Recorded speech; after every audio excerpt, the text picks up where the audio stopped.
Welcome to the Business Buyer Diaries. My name is Nathan Platter. I'm a full-time employee, and I bought a business.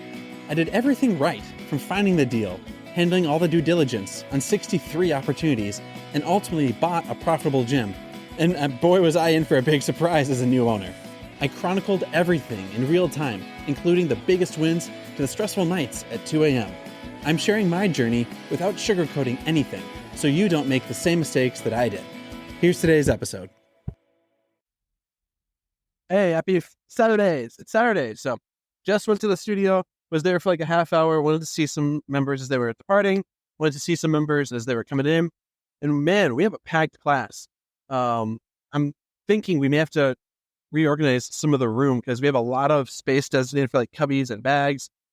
But if we shift the room contents like 90 degrees, so instead of the windows where everyone looks facing north, have everyone looking west and facing in the mirrors over there, we can get rid of a lot of wasted cubby space and put like the limited cubby space in like a thin part of the room and have wide part of the room used for more bags. But that's a future problem. We don't have capacity issues now. We just have a full class right now.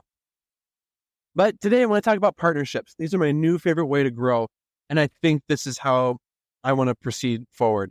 Historically, I am very much, this sounds bad, but I'm very used to assuming I'm a lone wolf.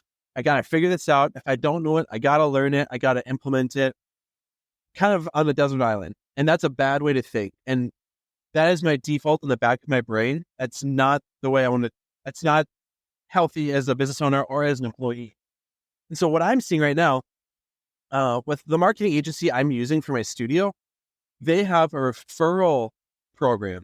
So if I refer a club to their company and that person ends up buying, that agency pays me a commission, a monthly percentage of revenue that they got. So this agency, if they charge $1,000 a month, I get a percentage of that $1,000.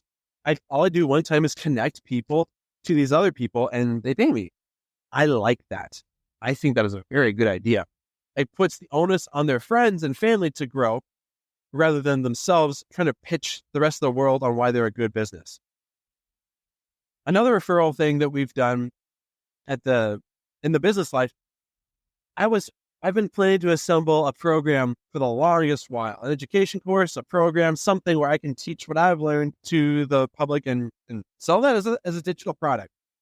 However, I got interviewed on a podcast like a week ago, like my first ever. So no, I'm not a professional, but I got interviewed. And at the end, after talking with the podcast folks afterwards, they've already started working on a program on how to do small business acquisitions, legal, accounting, due diligence, what things should you definitely do, what are recommended, what are some sneaky ways you get screwed over in a deal.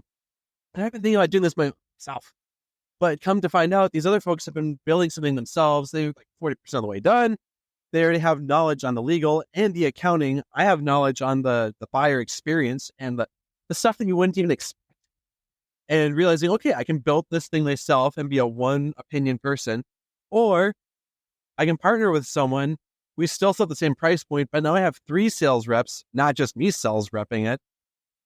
And we're reaching 3 times as many people, roughly. Don't nitpick. Probably like 2 times as many people, but 3 times as many people. We're splitting the revenue 3 different ways, so it nets out. We're now all getting paid on all of our work. Fantastic. But also, I don't have to bear the weight of responsibility. Say I do a referral, like I do an affiliate program, and I now get 20% of all sales.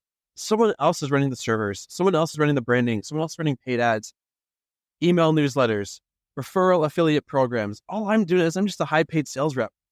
And when I say high-paid, I mean for referring to someone and they buy it, I get paid a lot for doing not a whole lot, except building my own thing on the side. So all I have to say, affiliates and partnerships for the digital sales thing, that's a novel thing. One of our members has been going to a stretch company to learn, like to get some of their mobility back because a lot of our members are 50 plus. That's totally fine. That's awesome. A lot of those members want extra mobility at the hips and the arms, the shoulders, and the ankles. They would be able to squat and pick up grandkids. That's fantastic. What if we gave 10 free vouchers to this stretch gym, and then stretch gym gave out 10 free vouchers to our studio. And now we have members going to both places, both paying us revenue. And all we do is drop off like some gift cards for like a free week at the studio. That's pretty cool. What if I'm in a city that has a lot of tech workers? What if I went to one of these companies that has 100 employees and said, hey, we'd love to partner with some of your employees. We charge $170 a month. You just come in for $100 and get the full experience for like $100. All right, here's some gift cards on us. And now we have 10 people that will be like an instant customer, because all we had to do is just drop it out for corporate. And if corporate will share that on, we're like, boom, we have people that are signing up.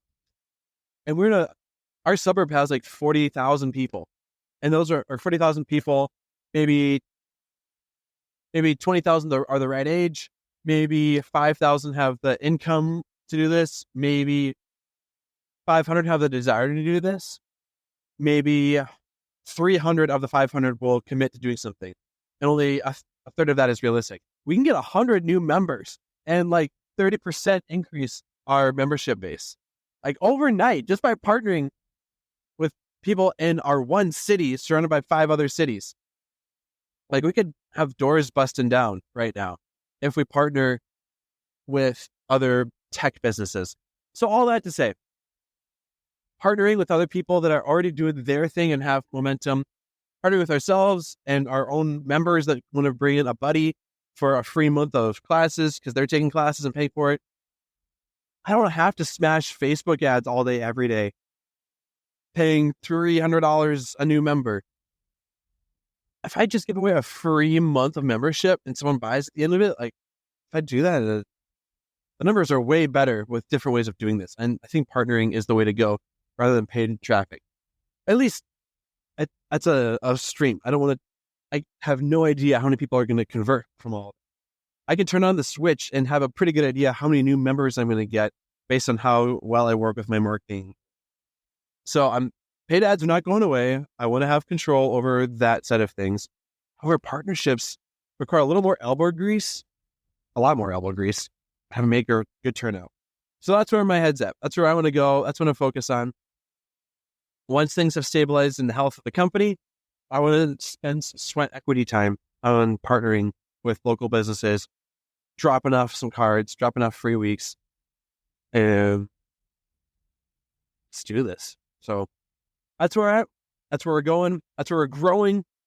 And I think that's how I want to run the operation forward. Paid ads first, partnership second. I'm not going to reinvent the wheel. I'm just going to cross-pollinate what I can offer to other people who could benefit. That's where we're at. That's where we're going. Let's rock and roll. This has been another episode of the Business Buyer Diaries. Subscribe so you don't miss the next episode. I hope you're realizing that business ownership is no cakewalk.